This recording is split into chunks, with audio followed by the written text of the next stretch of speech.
We are back with another AQ World Infinity video, checking out a few design notes, first of which is the Founders Sanctuary sneak peek. And look at this beautiful map. Looks absolutely amazing. Now, the tower itself is a giant shrine to all founders and will feature the book of credits, your rewards, immortalized founder statues, and inside is a secret exclusive area only for founders. The alpha deadline is getting really close, but they have been adding some new features. Yesterday, this is back on the 14th of May, they added all of the music files to the game while adding them to the intro. They thought it would be a better experience if the cutscenes changed the music, but then that music continued playing. Now, if you've played Dragon Fable, then this would be familiar. So Warlick and Tunic coded a way to make it do that. When you begin the intro, there will be a beautiful enchanted forest music playing, but then during the cutscene something happens and a more intense soundtrack kicks in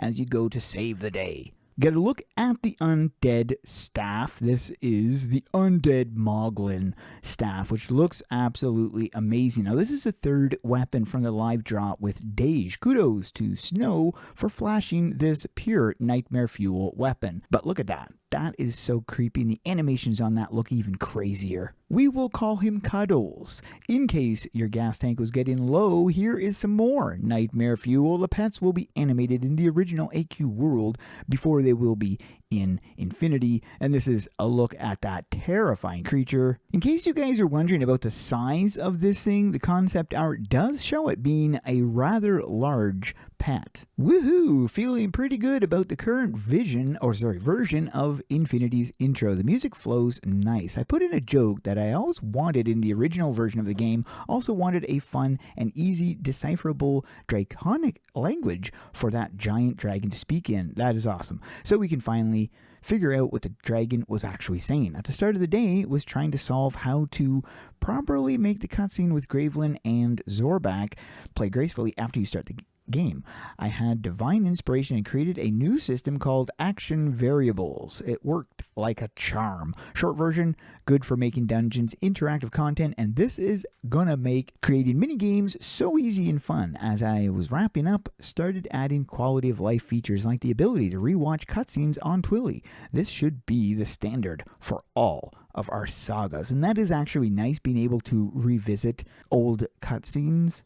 Oops, quest turn-ins is in a terrible time to untrack the quest. Really happy with where we got the intro to yesterday. Just finished Kickstarter messages this morning. Captain Rhubarb showed me the admin site he made for reviewing backer data. It is so nice seeing all of our data on our servers. Syncing it is going to be a pain in the butt, but we will probably need to turn off the Kickstarter soon. For the rest of today, I will be preparing the town of Babylon. On Monday, we can remove that untrack quest button. So he's referring to this untrack button. This is one of the quests right here. We have a new animation from Meltonius. This is an explosion, and look at that. That is amazing. He said, making things go boom in Infinity. But yeah, wow, that looks really good. Here's another animation. This is Meteor animation, which also looks really good. And he also said, Rune Circle Light. I learned Bloom does a lot of heavy lifting for that glowy effect I love. So I asked if we could get a Bloom toggle in Infinity, and the programmers said yes. So with the Bloom on, look at that. Woo!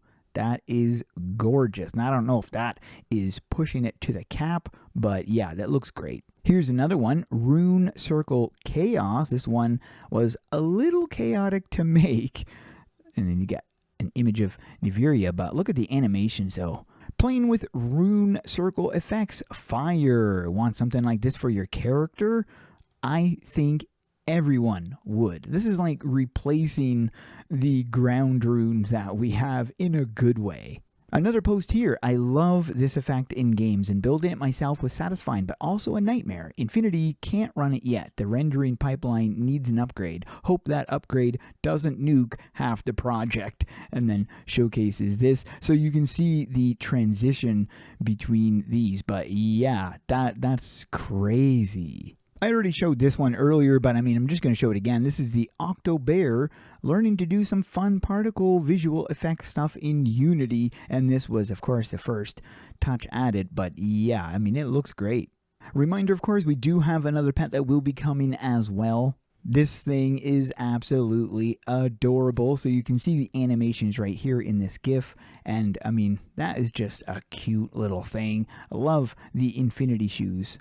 Last but not least, I wanted to show this. This is from Arnix's Infinity Dragon Armor that goes with the scythe and the cape that was previously made.